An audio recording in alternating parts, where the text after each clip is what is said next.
Black Live. I want to thank our sponsors, Triple X, State Farm agent Trent Johnson, and Hilton Garden Inn. I want to thank all these gentlemen here for joining this. We're working our way, maybe a question per person per segment, but maybe a little more free-flowing, hopefully, in this segment, but interesting stories still already. I'm going to start with Lanny because I remember, maybe you don't remember this. I was working in the SID office, but Larry's had a very philosophical view towards Abraham Lincoln. I don't know what it was. This is in the 80s. And if you don't remember this, I didn't put you on the spot. We'll go on to something else. But talk about Larry, that philosophical role towards life and the way he looked at things. Not always the most straightforward way.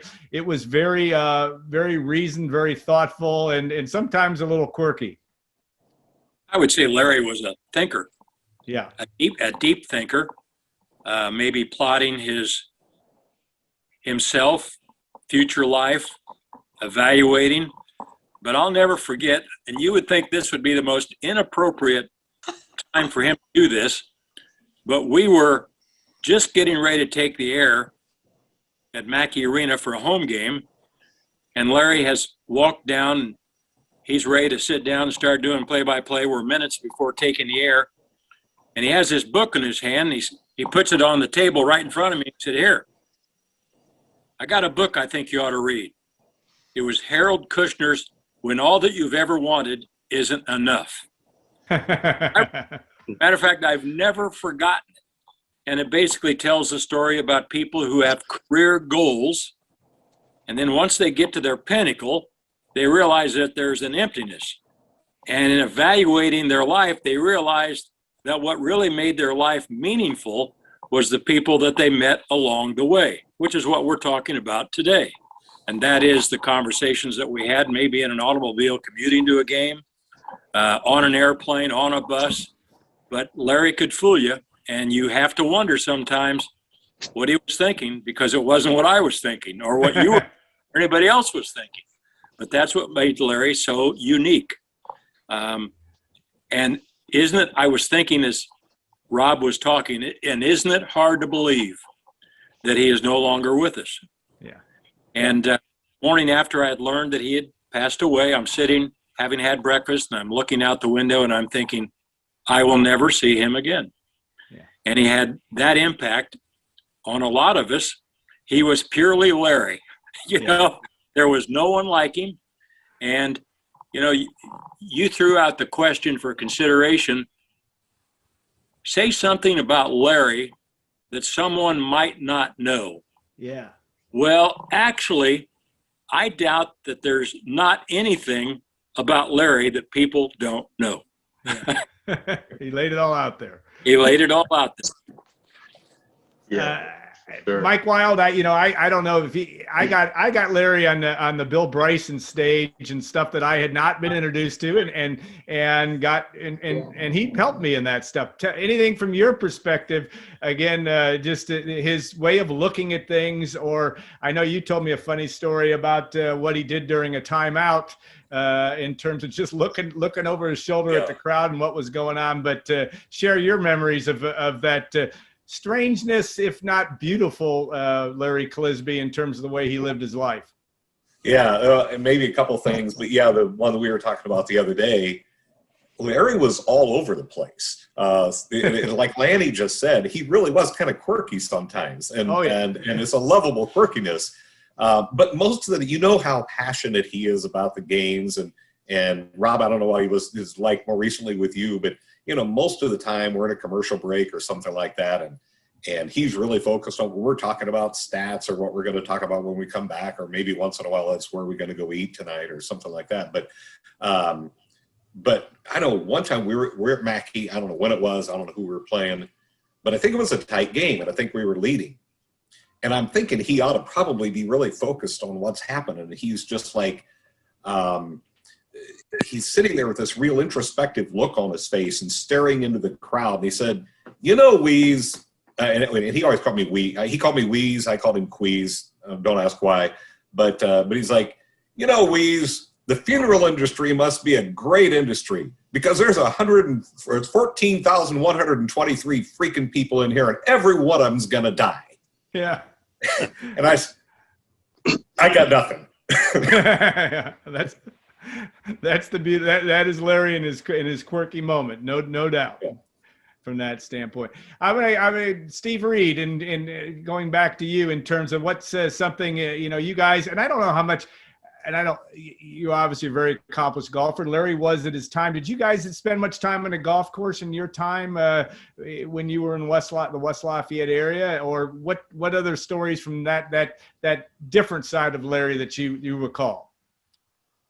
Yeah, well, when I had when Larry and I started doing, he was not in, he had no longer was doing the WLFI. He was no longer doing that. He's no longer doing football. So he was on a little bit of a rough patch, financially. He was doing some odd jobs in addition to doing the radio. And we went to Puerto Rico, and I had taken my golf clubs down, and he had taken his golf clubs down, and we had looked for a course, and it was going to, it was a relatively expensive course, and he was having a tough time digesting that, even considering going to play.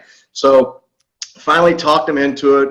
The thing I remember of two things is we went in Puerto Rico in a cab. Obviously, the cab driver, his native tongue was Spanish, and Larry was trying to carry on a conversation with him in Spanish that neither one of them knew what they were talking about. Yeah. And I was in the back seat, he was in the front. It was one of the most enjoyable things watching him trying to have this conversation, and he wasn't going to give up. He was going to continue to try to have this conversation. It didn't work. Well, then we got there, and they told him what the bill was going to be to play golf, and he said, "I think I'm just going to go get back in the cab." I said, "No, we're not doing that. We got that taken care of." But Lanny had mentioned. If you met Larry, everybody knows the one thing, Larry, you guys talk about philosophies, and he went through different streaks of different things you want to talk about. The one constant, though, that he enjoyed talking about more than anything else, more than Purdue basketball, more than Purdue football, was Larry Clisby. Yeah. One of my favorite lines that Larry would say is, "That's enough about me. Let's talk about me." And he'd go right into another subject. So, if you met Larry for more than an hour, you were going to know a whole lot more about him than most people would share with you. But he loved to talk about Larry Clisby. After that, it was Purdue, and those were his two favorite subjects. And he would sprinkle in other things along the way. But that's what I remember about Larry. He was an open book. Very unique approach to his sports loves, but really his political, sociological things were fun to watch from that standpoint. Mitch, I'm going to come back to you if the signal's good, and if it doesn't, I'll cut you. But tell me about that in terms of even in your short time, that philosophical Larry, and what you learned just watching him be that way during your short time as a color guy with Larry. Well, first off, Alec, do you hear me any better now? This seems good now, so go ahead. Seems good. Fantastic. I think the one thing, one story I can always remember about Larry was similar to what Steve said. He loved Larry Clisby, and we were at Michigan doing a game. It was halftime. Larry was going through a few things, and he says, "Man, God, I got to go pay the water bill. I got to go to the bathroom." So he gets up, and I'm looking at my watch. I'm like, "Man, he's kind of cutting it close." And I said, "Wes, man, he's kind of cutting it close." He's like, "He'll be back." And so it's about 30 seconds before we get it going, and Larry's still not back. Still not back. Referee hands the guy the ball. Play starts, and Wes said, he looked at me, he says, "You're on." And so for an entire minute, I'm doing the play-by-play for an entire minute, and Larry's still not back. And so here he comes. I see him coming. He's trotting down, and he sits down, and boom, flawlessly, he goes right into it. And the next time out, he pushes the talk button, and he says, "Now you can really see how great I am." and that was just Larry. And at the time when I worked with him, he He didn't drink anymore.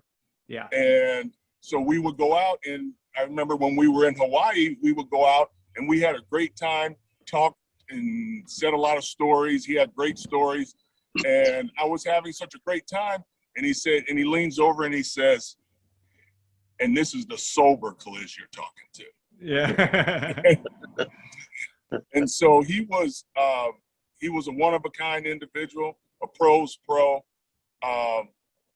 He always gave me time to get my point in and get out. And but the one thing for sure, if there was a run going on in the game and Purdue was on a run, just kind of stay out of Kalish's way. Yeah. And let him take over that time right there. And he loved Purdue basketball. You know, I was fortunate during that time to that year was a year, those Brian Cardinal years, which were great years, and they won the Big Ten championship, and those were great times to be able to sit by a guy like that, who's, to me, is a real Hall of Fame broadcaster. Yeah, well said. And you know, and him letting him be, and the fact that he admired you as a player. And I know he, even in his later days, talking about Steve Reed's last second 3-pointer to beat Iowa, and Todd Mitchell doing this and doing that, and that was an important part of being that fan. But really learning to trying to make that from the fan to loving that person. And that's one thing I think is a common thing among all you guys that he talked about, is that the love he had for all of you and how much you meant to him. Ralph Taylor, you again, you were in the later stages, but you saw Larry in times where some really good Purdue basketball teams, and a couple years in there where it wasn't as good.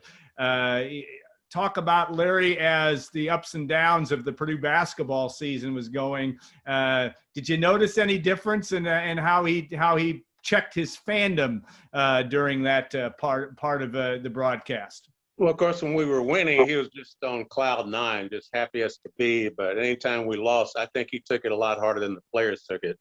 And he was also very concerned about the Purdue fan base, because he would always indicate, whether it's during our winning years or losing years, which were very few, that it always seemed like after a loss, he would always comment on the social media and Twitter fans that he said, it's like they think the world's come to an end, but it wasn't coming to an end. And he was always quick to point out the fair weather Purdue fans. And, you know, he also pointed out he had no problem telling people that he was a homer. He wasn't worried about being objective. He was just an out and out homer, and he was very proud of that. And he also surprised me on occasion with some of his philosophy. I can remember one time we were just talking, and he told me, he said, you know, it's what you learn after you know it all that counts. And I thought, man, that's really deep. But, yeah. And then, you know, on the other side, the guy was very open, like some of you guys already talked about relationships. I can remember one Saturday afternoon, probably 2015 or 14 season, right before tip-off, and we're just sitting there, and out of the blue, Clay says, and it was on a Saturday, he said, you know, guys, 1 year ago today is when my wife kicked me out. And I'm sitting there thinking, why is he talking about that? But yeah, he was just really a great philosopher. And he also would share with Rob and Wes and I that he had given up on women, and there's no more dating. He was just going to forget it. And then in 2017, I just noticed he was smiling. He had a little twinkle in his eyes. And I asked Rob, I said, is Clea's dating or something? He said, yeah, he met some lady named Michelle online. And, you know, the rest was history. And they got married. And that was, I think he just completely changed his philosophy about women after he got married again. Yeah, I think that was a sure sign that there was change a coming when you started talking definitively about anything, as I recall, my experience with him. Elliot Bloom, you saw him you've seen him in so many different situations. I think one of the things you've told me over the years is just that interesting relationship. I mean, obviously Todd Mitchell and Steve Reed can talk about this too, but you've watched it over the years, his his relationship with the players. He usually sits in the front of the bus, if my memory is right, or did. And there were some very poignant moments about guys helping him on the bus in his later years, and that was always a great thing to hear. But tell me about that, and just that, you know, you were a dear friend, and someone he respected you so much, but you had that role of also watching him really give back in that way of being a mentor in his own way to a lot of kids over the years. Yeah, it was amazing to see him impart wisdom to our players over the years, and then in turn them seek that counsel from him. I can remember a lot of guys, and it would just be sometimes start a small talk at a shoot around or getting on a bus, you know, before a game or after a game. And, you know, it was one of those things whenever he didn't do it a ton, but when he pulled a guy aside and gave him his thoughts, it really resonated. You could, you know, when you're around the guys, you know, enough, and they're your quote unquote family members, you know what's true and what's kind of fake. And there was never any fakeness there. It was always, you know, if he pulled you aside, there was a genuine curiosity to hear what he had to say from the player's point of view. And if he was going to tell them, whether it was a basketball situation or an off the court or relationship advice or life advice, you know, he did that quite a bit, and the players took it in and took it to heart. And I think that was probably when Larry passed, that's probably the thing that got to me the most, was seeing all the former players' comments on social media. Like, yeah, I was dealing with it fine, and then I would see a former player that I haven't talked to in a few weeks tweet something, and I was a wreck. And it just made me feel so good, though, because it reinforced the impact he had on those guys, and the fact that, you know, as a player, sometimes you're so focused on your game, and you're young and you're in your own little world, so to speak. But he penetrated that shell, and he got to those guys in his own way, and it was just really cool to see. And I do want to comment real quick on everybody on here that I feel like I know all you guys probably better than you might think, because Larry kept all your stories alive all those years. I mean, there wasn't a trip that we took that I didn't hear about a Mike Wild story or a Lanny Seago story or a Steve Reed story or anybody. I mean, we talked about those stories all the time, and I'm almost scared to bring them up because I don't want to shatter the level that these stories have gotten to, because I'm sure they've been embellished over the years. So I almost don't even want to try to get the confirmation on them, because the version that I have right now, there's so much gold there that I don't want to tarnish it at all. You know, the Mike Wild sitting there courtside at Georgia interviewing Kenny Rogers when Cliz comes out of, you know, the restroom, and he sees the gambler sitting in his chair. And, you know, Lanny, you guys in '84 coming out of the Pontiac Silverdome, and, you know, you got a first round win, and Coach Katie's in the back, and you guys had to stay and do the post game, and some of the comment. I mean, the San Francisco trip, I've heard all about that. I mean, I could go on and on.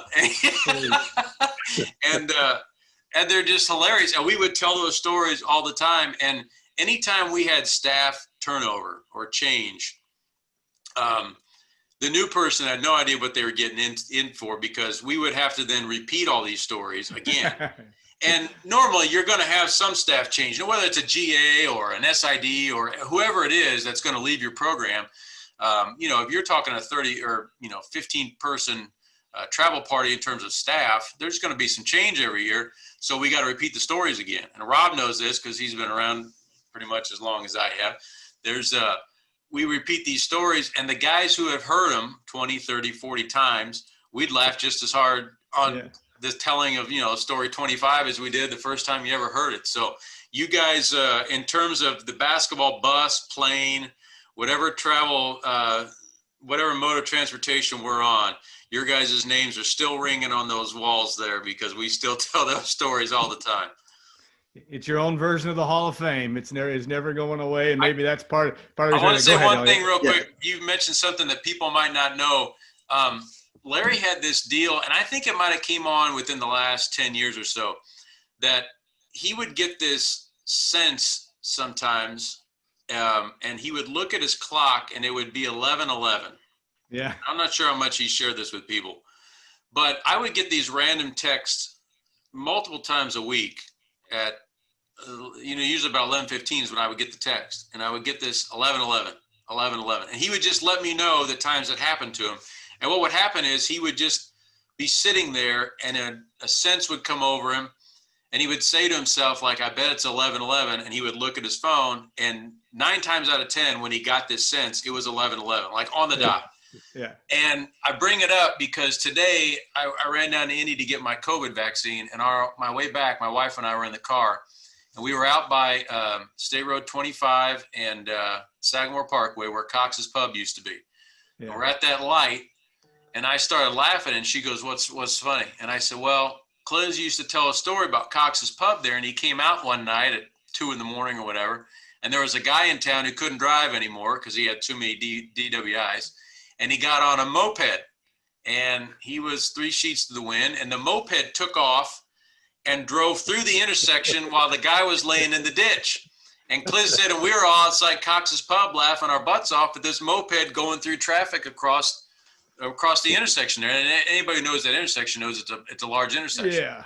And so we're laughing, and she goes, "I know, I've heard that story like 20 times. And then she goes, "Oh my God, will you look at the clock?" And it was 11:11 when I told that story. Ah, And so I thought, like, of all days for that to happen on the day we're coming on to do this, I thought that was worth sharing.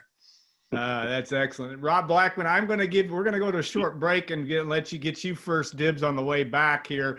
I knew this was going to go over, so I hope you guys are all good time-wise. I'm good time-wise, and we'll do another 18 to 20-minute segment here, but we're going to take a short break, and we'll be back in a couple of minutes on Gold and Black Live.